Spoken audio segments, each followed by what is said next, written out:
Ice cream খেতে গিয়ে যে এটা আমার সাথে হবে আমি কখনোই ভাবতে পারিনি। তো হাই ফ্রেন্ডস, আমি রিয়া চলে আসলাম ছোট্ট একটা মিনি ব্লগ নিয়ে। আমরা প্রথমেই মেলায় গিয়ে নিয়ে নিলাম মধুরা কেক। তো তোমাদের কার কার ভালো লাগে কমেন্ট করে জানিও। আমার তো খুবই ভালো লাগে মধুরা কেক, তাই আমি মেলায় ঢুকতে না ঢুকতে নিয়ে নিয়েছিলাম মধুরা কেক। তো মধুরা কেক আমাদের নেওয়া হয়ে গেল, তারপরে আমরা গেলাম আংটির দোকানে। আর আমার আংটি বলো, ইয়াররিংস বলো, এইসব জিনিস একটু বেশিই ভালো লাগে, শুধু আমার বলে না, এটা সব মেয়েদেরই খুবই ভালো লাগে। তো আমার আংটি নেওয়া হয়ে গেল। তো বর আমাকে একা একা রেখে চলে গেল ঘুগনি খেতে।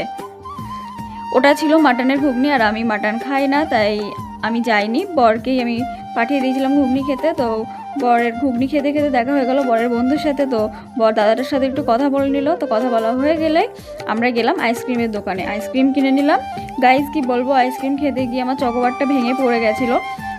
গাইজ আমার সাথে এমনটা হয়। তো আমরা দুজন ততক্ষণ আইসক্রিম খাই, তোমরা ততক্ষণ আমার চ্যানেলটা সাবস্ক্রাইব করো। দেখা হচ্ছে নেক্সট কোনো ভিডিওতে। Tata, by.